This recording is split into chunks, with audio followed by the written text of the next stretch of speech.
नमस्कार, मैं हूं पूजा सिंह और आप देख रहे हैं आर्यन टीवी नेशन। चलिए खबरों की शुरुआत करेंगे उत्तर प्रदेश की कुछ खास बड़ी खबरों के साथ। तो वहीं बड़ी खबर सामने आ रही, जो सीएम योगी पहुंचेंगे गोरखपुर, शोभा यात्रा में होंगे शामिल, होलिका दहन में करेंगे आरती, फूलों की होली से होगा शुभारंभ, जहां शहर वासियों को देंगे बधाई, साथ ही व्यापारियों पर पुष्प वर्षा से करेंगे स्वागत, शंखनाद से गूंजेगा पांडे हता। वहीं आपको बताते चले, मुख्यमंत्री योगी आदित्यनाथ होली पर्व के अवसर पर गोरखपुर पहुंच रहे हैं। मुख्यमंत्री होली तक गोरखपुर में ही रहेंगे और विभिन्न धार्मिक एवं सांस्कृतिक कार्यक्रमों में हिस्सा लेंगे। वहीं मुख्यमंत्री भक्त प्रहलाद की पारंपरिक शोभा यात्रा में शामिल होंगे और उसकी अगुवाई भी करेंगे। वहीं पांडे हता में आयोजित होलिका दहन कार्यक्रम में सीएम योगी आरती उतारेंगे और फूलों की होली के साथ शोभा यात्रा का शुभारंभ करेंगे। इस अवसर पर मुख्यमंत्री शहर वासियों को होली की शुभकामनाएं भी देंगे। आयोजन को भव्य स्वरूप देने की तैयारियां की गई है।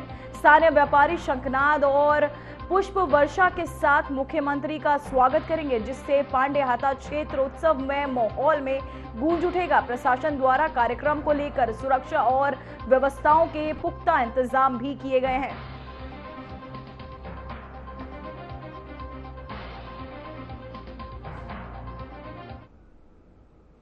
तो वहीं उत्तर प्रदेश के मुख्यमंत्री योगी आदित्यनाथ वाराणसी में धार्मिक कार्यक्रमों में भाग लेते हुए श्री काशी विश्वनाथ मंदिर और श्री काल भैरव मंदिर में पूजा अर्चना की। मुख्यमंत्री ने मंदिरों में पहुंचकर श्रद्धालुओं के साथ भक्ति भाव से पूजा अर्चना की और मंदिर प्रांगण का दौरा भी किया। इस अवसर पर मंदिर प्रशासन ने विशेष सुरक्षा और व्यवस्थाओं का ध्यान रखा, ताकि दर्शनार्थियों को कोई असुविधा न हो।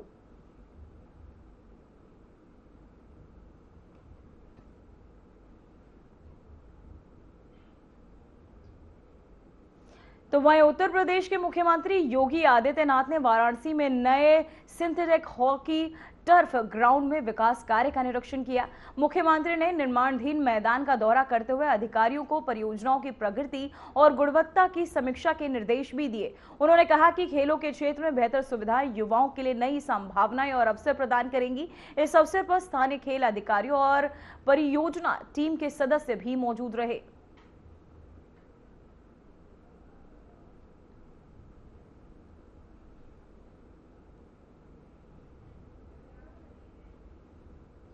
तो वहीं झांसी के मऊरानी कोतवाली परिसर में होली को लेकर पीस कमेटी की बैठक आयोजित की गई। बैठक में अधिकारियों ने त्योहार शांतिपूर्ण और सौहार्दपूर्ण ढंग से मनाने की अपील की। अपर पुलिस अधीक्षक ग्रामीण डॉक्टर अरविंद कुमार के निर्देश दिए कि होलिका दहन निर्धारित स्थान और समय पर ही किया जाए। हुड़दंग करने वालों के खिलाफ सख्त कार्यवाही की चेतावनी भी दी गई। प्रशासन ने लोगों से अनावश्यक रूप से रंग न लगाने और डीजे तय समय सीमा में बजाने को कहा। समाज के लोगों ने होली और रमजान को भाईचारे के साथ मनाने का भरोसा भी दिलाया। तो वहीं आपको बताते चले, होली और रमजान को भाईचारे मनाने का आश्वासन भी दिया लोगों ने। झांसी के मऊरानीपुर कोतवाली परिसर में होली को लेकर पीस कमेटी की अहम बैठक आयोजित की गई। बैठक में अधिकारियों ने त्योहार शांतिपूर्ण और सौहार्दपूर्ण ढंग से मनाने की अपील की। अपर पुलिस अधीक्षक ग्रामीण डॉक्टर अरविंद कुमार के निर्देश दिए कि होलिका दहन निर्धारित स्थान और समय पर किया जाए। वहीं हुड़दंग करने वालों के खिलाफ सख्त कार्यवाही की चेतावनी भी दी गई। प्रशासन ने लोगों से अनावश्यक रूप से रंग न लगाने और डीजे तय समय सीमा में बजाने को कहा। समाज के लोगों ने होली और रमजान को भाईचारे के साथ मनाने का भरोसा भी दिलाया।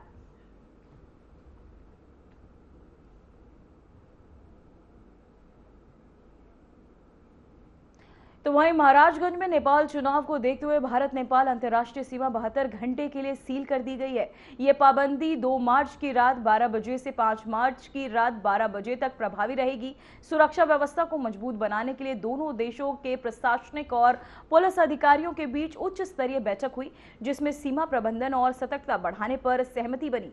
सील अवधि के दौरान आम नागरिकों और सामान्य यातायात के लिए सीमा पूरी तरह बंद रहेगी। वहीं हालांकि एम्बुलेंस और अन्य अति आवश्यक सेवाओं को आंशिक छूट दी जाएगी। प्रशासन ने लोगों से निर्धारित समय सीमा का पालन करने की अपील की है। तो वहीं आपको बताते चले, लगातार प्रशासन लोगों से अपील भी कर रहा है। साथ ही महाराजगंज में नेपाल चुनाव को देखते हुए भारत नेपाल अंतर्राष्ट्रीय सीमा 72 घंटों के लिए सील कर दी गई है। यह पाबंदी 2 मार्च की रात 12 बजे से 5 मार्च की रात 12 बजे तक प्रभावी रहेगी। सुरक्षा व्यवस्था को मजबूत बनाने के लिए दोनों देशों के प्रशासनिक और पुलिस अधिकारियों के बीच उच्च स्तरीय बैठक हुई, जिसमें सीमा प्रबंधन और सतर्कता बढ़ाने पर सहमति भी बनी है। सील अवधि के दौरान आम नागरिकों और सामान्य यातायात के लिए सीमा पूरी तरह बंद रहेगी। हालांकि एम्बुलेंस और अन्य अति आवश्यक सेवाओं को आंशिक छूट दी जाएगी। प्रशासन ने लोगों से निर्धारित समय सीमा का पालन करने की अपील की है।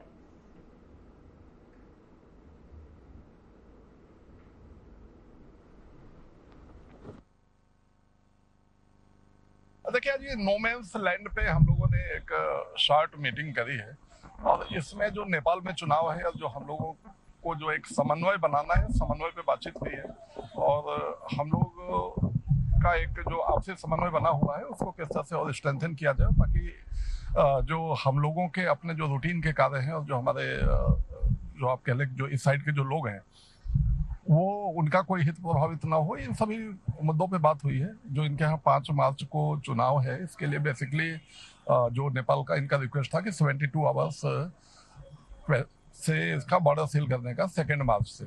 हम लोगों ने ये देखा है कि जो इसेंशियल के जो व्हीकल्स रहेंगे, जो भी आवश्यक सेवाओं की रहेंगे, उनका आवागमन होगा और बाकी हम लोग एडवाइजरी जारी करेंगे अपनी साइड में कि चूंकि नेपाल में आवागमन पूर्णतः प्रतिबंधित रहेगा इस दौरान, तो यहाँ से जो लोग भी जाएंगे उनको वहाँ पे असुविधा होगी। तो हम लोग अपनी तरफ से एडवाइजरी जारी करेंगे और बाकी जो इसेंशियल सर्विसेज के जो वाहन होंगे वो नेपाल के एडमिनिस्ट्रेशन के साथ हम लोग कोऑर्डिनेट करके आवश्यक सेवाओं का या जो बिल्कुल अपरिहार्य परिस्थिति में यदि किसी को ट्रेवल करना है तो उसके बारे में उसको हम लोग देखेंगे। बाकी जो हमारी बॉर्डर पे है, सीमा पे है, पेट्रोलिंग वो हम लोगों की लगातार जारी है और कोई भी किसी भी तरह की कोई भी हम लोगों की साइड से कोई असुविधा उनके इलेक्शन में नहीं होगी, इसका हम लोगों ने एश्योरेंस दिया।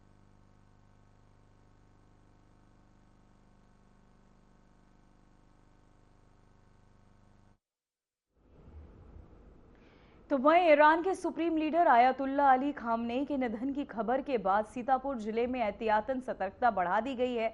शांति व्यवस्था बनाए रखने के उद्देश्य से प्रशासन और पुलिस ने मुस्लिम बाहुल्य इलाकों में विशेष पेट्रोलिंग शुरू कर दी है। आईजी रेंज लखनऊ किरण एस के नेतृत्व में शहर के कोट चौराहे में इमाम बाड़ा तक पैदल गश्त की गई। इस दौरान डीएम राजा गणपति आर और एसएसपी उत्तरी आलोक सिंह, सीओ सिटी विनायक भोसले और एसडीएम दामिनी एम दास सहित भारी पुलिस बल मौजूद रहा। अधिकारियों ने बाजारों, प्रमुख चौराहों और संवेदनशील स्थानों का निरीक्षण किया। ड्रोन कैमरों के जरिए लगातार निगरानी की जा रही है, जबकि सोशल मीडिया प्लेटफॉर्म पर भी कड़ी नजर रखी जा रही है ताकि किसी भी प्रकार की अफवाह को तुरंत रोका जा सके। तो वहीं आपको बताते चले, किसी भी प्रकार की अफवाह से बचने के लिए लगातार सतर्कता बरती जा रही। ईरान के supreme leader ayatollah Ali Khamenei के निधन की खबर के बाद सीतापुर जिले में एहतियातन सतर्कता बढ़ा दी गई है। शांति व्यवस्था बनाए रखने के उद्देश्य से प्रशासन और पुलिस ने मुस्लिम बाहुल्य इलाकों में विशेष पेट्रोलिंग शुरू कर दी है। आईजी रेंज लखनऊ किरण एस के नेतृत्व में शहर के कोट चौराहे में इमामबाड़ा तक पैदल गश्त की गई। इस दौरान DM Raja Ganapati R, SSP उत्तरी आलोक सिंह, सीओ सिटी विनायक भोसले और एसडीएम दामिनी एम दास सहित भारी पुलिस बल मौजूद रहा। अधिकारियों ने बाजारों, प्रमुख चौराहों और संवेदनशील स्थानों का निरीक्षण किया। ड्रोन कैमरों के जरिए लगातार निगरानी की जा रही है, जबकि सोशल मीडिया प्लेटफॉर्म पर भी कड़ी नजर रखी जा रही है ताकि किसी भी प्रकार की अफवाह को तुरंत रोका जा सके।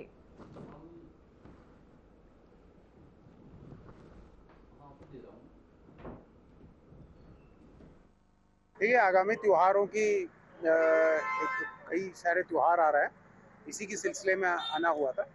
तो अभी हाल में होली है जो कल से शुरू हो जाएगा, तो उसमें ड्यूटियां कैसे लगी है और यहाँ पर तैयारियां क्या है, इसका एक जायजा लिया जाए। और दूसरे ये है कि कोई निर्देश दिए गए हैं कि बेसिकली होली के टाइम पे ज़्यादा अलर्टनेस की ज़रूरत है और कोई अन्य कारण की वजह से नहीं, परंतु होली के दिन लोग ज़्यादा भाव में और उत्साह में होते हैं, उसको एक मैनेज कर लिया जाए और जो शरारती तत्वों पर नियमित रूप से कार्रवाई कर लिया जाए कि पुलिस की प्रेजेंस और पुलिस की स्विफ्ट एक्शन ये बहुत ज़रूरी है और प्रिपरेशन तो उम्मीद है कि कर रखे हैं।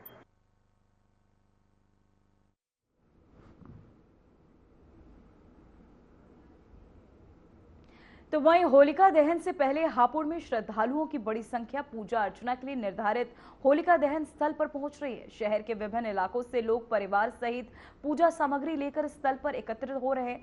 श्रद्धालु पारंपरिक रीति रिवाजों के साथ होलिका की पूजा कर सुख समृद्धि और परिवार की खुशहाली की कामना कर रहे हैं। इस दौरान स्थानीय प्रशासन द्वारा सुरक्षा और व्यवस्था के पुख्ता इंतजाम किए गए हैं ताकि त्योहार शांतिपूर्ण और सुरक्षित तरीके से संपन्न हो सके। तो वहीं आपको बताते चले, त्योहारों को लेकर तमाम तैयारियां की जा चुकी हैं। वहीं होलिका दहन से पहले भी हापुड़ में श्रद्धालुओं की बड़ी संख्या पूजा अर्चना के लिए निर्धारित होलिका दहन स्थल पर पहुंच रही है। शहर के विभिन्न इलाकों से लोग परिवार सहित पूजा सामग्री लेकर स्थल पर एकत्रित हो रहे हैं। वहीं श्रद्धालु पारंपरिक रीति रिवाजों के साथ होलिका की पूजा कर सुख और समृद्धि और परिवार की खुशहाली की कामना कर रहे हैं। इस दौरान स्थानीय प्रशासन द्वारा सुरक्षा और व्यवस्था के पुख्ता इंतजाम किए गए ताकि त्योहार शांतिपूर्ण और सुरक्षित तरीके से संपन्न हो सके।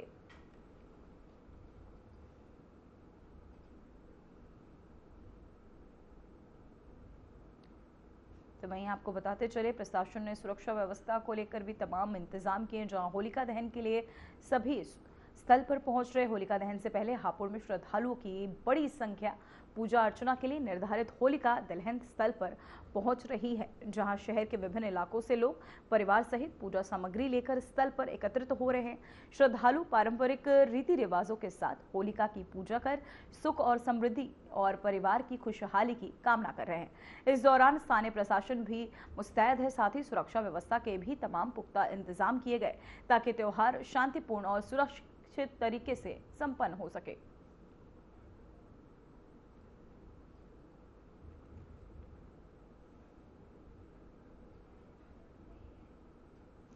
तो वहीं कानपुर में होली, गंगा मेला और रमजान को देखते हुए चकेरी थाना पुलिस अलर्ट मोड में है। सहायक पुलिस आयुक्त चकेरी अभिषेक पांडे ने रामा देवी क्षेत्र में पैदल गश्त कर सुरक्षा व्यवस्था का निरीक्षण किया। इस दौरान प्रभारी निरीक्षक अजय मिश्रा सहित पुलिस बल मौजूद रहा। संवेदनशील स्थानों पर प्रमुख मार्गों का भ्रमण कर अधिकारियों को विशेष सतर्कता, प्रभावी और पिकेटिंग और लगातार पेट्रोलिंग के निर्देश भी दिए गए। पुलिस ने आमजन से अपील की है कि त्योहार आपसी भाईचारे और शांति के साथ तथा किसी भी अफवाह पर ध्यान न देने की अपील भी की गई। तो वहीं आपको बता दें, कानपुर में भी लगातार पुलिस प्रशासन सतर्क नजर आ रहा है। वहीं होली से पहले गंगा मेला और रमजान को देखते हुए चकेरी थाना पुलिस अलर्ट मोड में आ गया है। सहायक पुलिस आयुक्त चकेरी अभिषेक पांडे ने रामा देवी क्षेत्र में पैदल गश्त कर सुरक्षा व्यवस्था का निरीक्षण किया है। इस दौरान प्रभारी निरीक्षक अजय मिश्रा सहित भारी पुलिस बल भी इस दौरान मौजूद रहा। जहां संवेदनशील स्थानों पर प्रमुख मार्गों का भ्रमण कर अधिकारियों को विशेष सतर्कता, प्रभावी पिकेटिंग और लगातार पेट्रोलिंग के निर्देश दिए गए।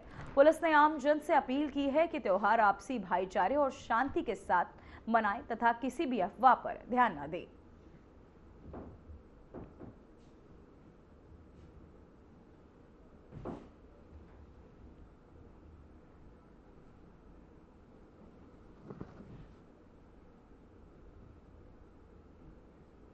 तो वहीं उत्तर प्रदेश में होली और रमजान के मद्देनजर प्रशासन पूरी तरह अलर्ट मोड में है। प्रदेश सरकार के निर्देश पर सभी जिलों में कानून व्यवस्था बनाए रखने के लिए कड़े सुरक्षा इंतजाम किए गए। मिर्जापुर में पुलिस अधीक्षक अर्पणा रजत कौशिक ने भारी पुलिस व पीएसी बल के साथ संवेदनशील इलाकों में पैदल गश्त की। जनपद को 5 जोन और 18 सेक्टर में विभाजित किया गया। 9 QRT टीम, 99 क्लस्टर मोबाइल और पीएसी बल तैनात किए गए हैं। जिले में 2574 स्थानों पर होलिका स्थापित की गई है। बाराबंकी में डीएम शशांक त्रिपाठी और एसपी अर्पित विजय वर्गीय के नेतृत्व में फ्लैग मार्च और सतत गश्त जारी है, जहां संवेदनशील क्षेत्रों में भी विशेष निगरानी रखी जा रही है। हापुड़ में 665 स्थानों पर होलिका दहन होगा, जिसमें 84 स्थान संवेदनशील चिन्हित किए गए। करीब 1400 पुलिसकर्मी तैनात किए गए। सोशल मीडिया पर भी पुलिस की पैनी नजर है। कानपुर में संवेदनशील इलाकों में पैदल मार्च निकाला गया। भीड़भाड़ वाले क्षेत्रों में निगरानी ड्रोन और सीसीटीवी कैमरों से की जा रही है। अतिरिक्त पुलिस बल की तैनाती की गई है। वहीं गाजीपुर में भी जिलाधिकारी अविनेश कुमार और पुलिस अधीक्षक इरज राजा ने फ्लैग मार्च कर सुरक्षा व्यवस्था का जायजा लिया। प्रशासन ने आमजन से आपसी भाईचारे बनाए रखने की अपील भी की। प्रशासन ने स्पष्ट किया कि त्योहार के दौरान हुड़दंग, अफवाह या शांति भंग करने वालों के खिलाफ सख्त कार्यवाही की जाएगी। तो वहीं आपकी टीवी स्क्रीन पर ये 5 तस्वीरें कानपुर, बाराबंकी, हापुड़, गाजीपुर और मिर्जापुर में, जहां लगातार पुलिस गश्त करती नजर आ रही है। साथ ही ड्रोन और आपको बता दें सीसीटीवी कैमरों के जरिए लगातार पुलिस नजर बनाए हुए। उत्तर प्रदेश में होली और रमजान के मद्देनजर प्रशासन पूरी तरह अलर्ट मोड पर है। वहीं आपके टीवी स्क्रीन पर ये 5 तस्वीरें हम आपको दिखा रहे हैं, जहां लगातार कानपुर, बाराबंकी, हापुड़ और गाजीपुर, मिर्जापुर में लगातार पुलिस गश्त लगा रही। वहीं मिर्जापुर में पुलिस अधीक्षक अर्पणा रजत कौशिक ने भारी पुलिस बल और पीएसी बल के साथ संवेदनशील इलाकों में पैदल गश्त की। जनपद को 5 जोन और 18 सेक्टर में विभाजित किया गया। साथ ही 9 क्यूआरटी टीम, 99 गलस्तम मोबाइल और पीसीए बल भी तैनात किए गए हैं। जहां जिले में कई स्थानों पर होलिका स्थापित की गई है। बाराबंकी में डीएम शशांक त्रिपाठी और एसपी अर्पित विजय वर्गीय के नेतृत्व में फ्लैग मार्च और सतत गश्त जारी है। संवेदनशील क्षेत्रों में भी निगरानी रखी जा रही है। जहां हापुड़ में आप देख सकते हैं 665 स्थानों पर होलिका दहन होगा, जिनमें आपको बता दें 74 स्थान संवेदनशील चिन्हित किए गए। करीब 1400 पुलिसकर्मी तैनात किए गए। सोशल मीडिया पर भी पुलिस की पैनी नजर रहेगी। जहां कानपुर में संवेदनशील इलाकों में पैदल मार्च पुलिस के तहत निकाला गया। भीड़भाड़ वाले क्षेत्रों में निगरानी ड्रोन और सीसीटीवी से की जा रही है। अतिरिक्त पुलिस बल की तैनात की गई है। गाजीपुर में जिलाधिकारी अविनाश कुमार और पुलिस अधीक्षक इर्जर राजा के फ्लैग मार्च कर सुरक्षा व्यवस्था का जायजा लिया। जहां तस्वीरों के जरिए देख सकते हैं लगातार पुलिस गश्त करती नजर आ रही है। कानपुर, बाराबंकी, हापुड़ और गाजीपुर और मिर्जापुर में, जहां त्योहारों के दौरान हुड़दंग और अफवाह से बचने की लगातार पुलिस लोगों से अपील भी कर रही है।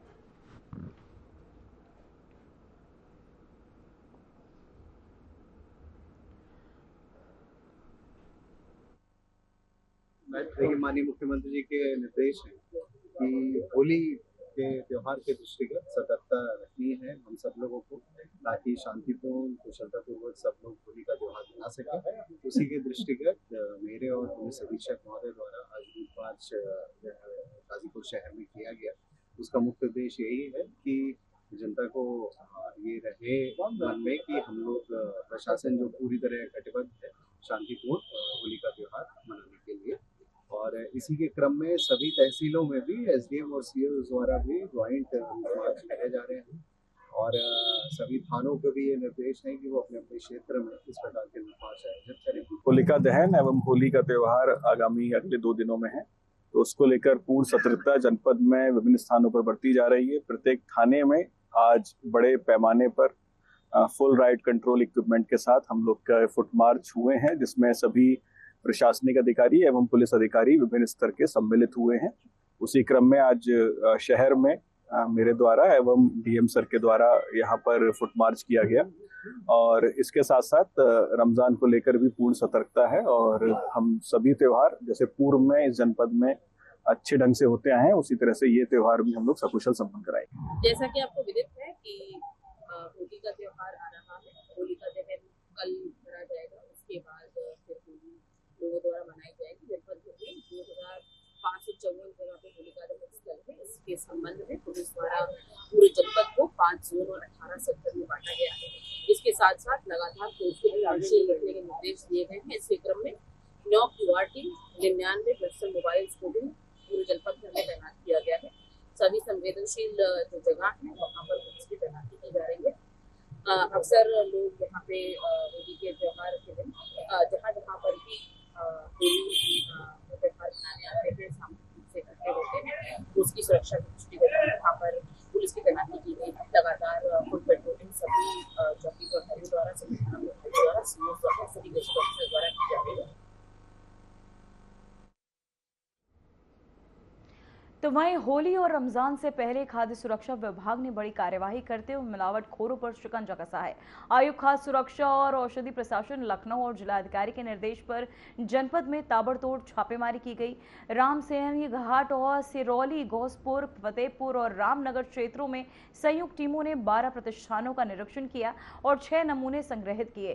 कार्यवाही के दौरान आपको बता दें मिलावट की आशंका में करीब 16 लाख रुपए मूल्य का गोपी चंद ब्रांड सरसों तेल सीज किया गया। साथ ही 400 किलो एक्सपायर्ड सरसों तेल की बिक्री पर रोक लगाई गई और लगभग 60,000 रुपए मूल्य का 400 लीटर पाम ऑयल भी जब्त किया गया। टीम ने करीब 200 किलो दूषित मिठाई को नष्ट कराया। यूपीएसआईडीसी फतेहपुर स्थित Sona gold private limited, Vishnu traders, Ram Saini Ghat, Shri Ram sweet, Trilokpuri और बालाजी डेयरी समेत कई प्रतिष्ठानों से नमूने लिए गए हैं, जिन्हें जांच के लिए प्रयोगशाला में भेजा गया है।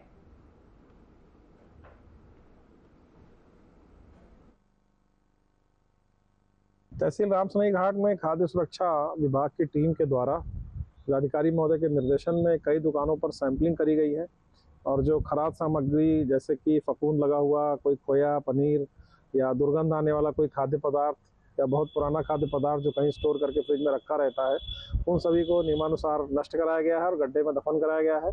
सैंपल्स उठाए गए हैं। सैंपल्स का प्रयोगशाला से परिणाम आने के बाद विधिक कार्रवाई, जुर्माना या अभियोजन जिस न्यायालय से लागू होगा, संबंधित होगा, वो कार्रवाई कराई जाएगी।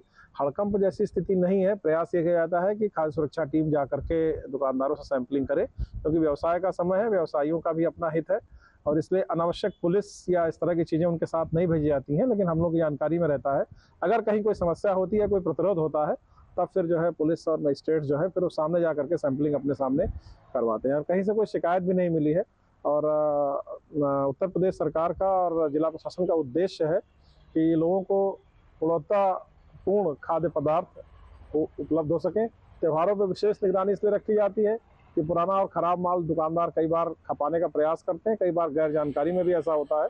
तो प्रयास यही है कि इस तरह की कोई घटना, फूड पॉइजनिंग या इस तरह की सामने ना आने पाए, उसके लिए हम लोग प्रयासरत। तो वहीं मादक पदार्थों की तस्करी के खिलाफ चलाए जा रहे अभियान के तहत आरपीएफ और जीआरपी ने संयुक्त कार्यवाही करते हुए कानपुर सेंट्रल रेलवे स्टेशन परिसर से एक अंतर्राज्यीय गांजा तस्कर को गिरफ्तार किया है। बता दें कि हैरिसगंज पुलिस के पास से एक संदिग्ध व्यक्ति को ट्रॉली बैग के साथ रोका गया। पूछताछ में उसने अपना नाम गुरप्रीत सिंह निवासी पटियाला पंजाब बताया। बैग की तलाशी लेने पर उसमें से एक टेप से सील किए गए 4 बंडलों में कुल 8 किलो 140 ग्राम गांजा बरामद हुआ, जिसकी अनुमानित कीमत करीब 10 लाख रुपए बताई गई। आरोपी के खिलाफ जीआरपी थाने में एनडीपीएस एक्ट के धारा 820 के तहत मुकदमा दर्ज कर उसे जेल भेज दिया गया है। तो वहीं बस्ती जिले के गौ थाना क्षेत्र के महुआ डाबर गांव में एक दर्दनाक घटना सामने आई है। गांव की एक दुकान से खरीदा गया 5 रुपए का केक एक युवक की मौत का कारण बन गया, जबकि एक अन्य मासूम की हालत गंभीर बनी हुई है। जानकारी के अनुसार 18 वर्षीय अमन सिंह ने, आपको बता दें, शाम गांव की फॉर्चून दुकान से 2 केक खरीदे थे। अमन ने खुद केक खाया और पड़ोस में रहने वाले 3 वर्षीय ओमकार को भी खिलाया। कुछ ही मिनटों में दोनों की तबीयत बिगड़ने लगी। तेज पेट दर्द और उल्टी की शिकायत के बाद परिजन उन्हें अस्पताल ले गए। अमन की हालत गंभीर होने पर उसे जिला अस्पताल रेफर किया गया, जहां इलाज के दौरान उसकी मौत हो गई। वहीं ओमकार की स्थिति नाजुक बनी हुई है और उसका इलाज जारी है। आज दिनांक 1 मार्च 2026 को थाना गौड़ क्षेत्र के अंतर्गत जरिए पीआरवी एक सूचना प्राप्त हुई कि महुआ डाबर के निवासी अमन पुत्र संतोष कुमार, जिनकी उम्र लगभग 17 वर्ष बताई जा रही है, उन्होंने गांव की ही परचून की दुकान से एक केक खरीदा था 5 रुपए वाला और उसको खाया। केक खाने के बाद उनकी तबीयत अचानक से बिगड़ गई। तबीयत बिगड़ने पर परिवारजन उसको प्राथमिक उपचार के लिए सीएचसी ले गए, जहां जरिए इलाज उनकी मृत्यु हो गई है। सूचना प्राप्त होते ही पीआरवी ने तुरंत संज्ञान लिया। थाना पुलिस ने पहुंचकर शव को अपने कब्जे में ले लिया है। पंचायतनामा भरकर पोस्टमार्टम की कार्रवाई करी जा रही है। तहरीर हमारा मामला का एक्सपायर हो गया। ये गांव में से एक बंटी गुप्ता की दुकान है, वहाँ से 5 रुपये वाला केक मंगाया और केक को खाया और एक लड़का छोटा था और ओमकार प्रजापति, उस बच्चे को भी खिला दिया थोड़ा और उसकी हालत ख़राब हो गई। तो हम लोग बहुत लोग सीएचसी गए, सीजी कराना पड़ेगा। सीजी समय रास्ते में ही मौत हो गई इसकी। तो वो लड़का। तो वहीं बहराइच जिले के रुपई डीहा क्षेत्र में एक ही परिवार के 4 लोगों की जघन्य हत्या से इलाके में सनसनी फैल गई। घटना के बाद गांव में हड़कंप मच गया और मौके पर भारी पुलिस बल और पीएसी फोर्स तैनात कर दी गई। जानकारी के अनुसार बसंतपुर उदल गांव निवासी निरंकार का अपने माता पिता से पैसे के लेन देन को लेकर विवाद हो गया। बताया जा रहा है कि उसके पिता बदमराम ने हाल ही में जमीन बेची थी और उसी रकम को लेकर परिवार में झगड़ा हुआ। विवाद बढ़ने पर आवेश में आकर निरंकार ने धारदार हथियार से अपने पिता, माता, दादी और बहन पर हमला कर दिया, जिससे चारों की मौके पर ही मौत हो गई। घटना की जानकारी मिलते ही पुलिस अधीक्षक और एसपी सहित कई अधिकारी घटनास्थल पर पहुंचे और जांच का जायजा लिया जा रहा है। आज दिनांक 2/3/2026 को गुरुदेव पुत्र बदलू वर्मा निवासी बसंतपुर रूदल रामगांव थाना रुपईडीहा द्वारा प्रभारी निरीक्षक रुपईडीहा को एक लिखित सूचना दी गई कि दिनांक 1/2 मार्च 2026 की रात्रि लगभग 12 बजे शोर की आवाज़ सुन करके जब वह अपने कमरे से घर के बाहर आया तो घर के आंगन में उसने देखा कि उसका छोटा भाई निरंकार पिताजी द्वारा बेची गई जमीन व गहने का पैसा न देने की बात को लेकर के विवाद करते हुए आवेश में आकर कुल्हाड़ी से मारकर माताजी, पिताजी, दादी व बहन को गंभीर रूप से घायल करते हुए उनकी हत्या कर दी और जान से मारने की नियत से कुल्हाड़ी से गांव में हम सो रहे थे तो हमें पता चला पुलिस के द्वारा कि गांव फला घटना हो गई है। तब हम आए, तब देखा कि यहाँ सब लोग जा चुके थे। तो पता चला कि 4 लोग मर गए हैं, एक आदमी है वो ठीक है और एक लखनऊ के लिए रिफ़र किया गया है। लेकिन आपस में कोई लड़ाई झगड़ा नहीं था। ऐसा कुछ नहीं है कि गांव में सबसे सीधे आदमी थे और न मांस मछली कुछ खाते थे, किसी से लड़ाई झगड़ा गांव में नहीं था। वो 4 लोगों की मौत हो गई। उन्होंने झगड़ा बवाल लड़ाई रोज करते थे, तो रात में आज मतलब झगड़ा लड़ाई हुआ तो अड़ोस पड़ोस के लोग जान नहीं पाए, तो जब ज़्यादा हुआ तो बाद में जान गए। फिलहाल उत्तर प्रदेश की खबरों में इतना ही। देखते रहिए आरएन टीवी नेशनल। मुझे दीजिए इजाजत। नमस्कार।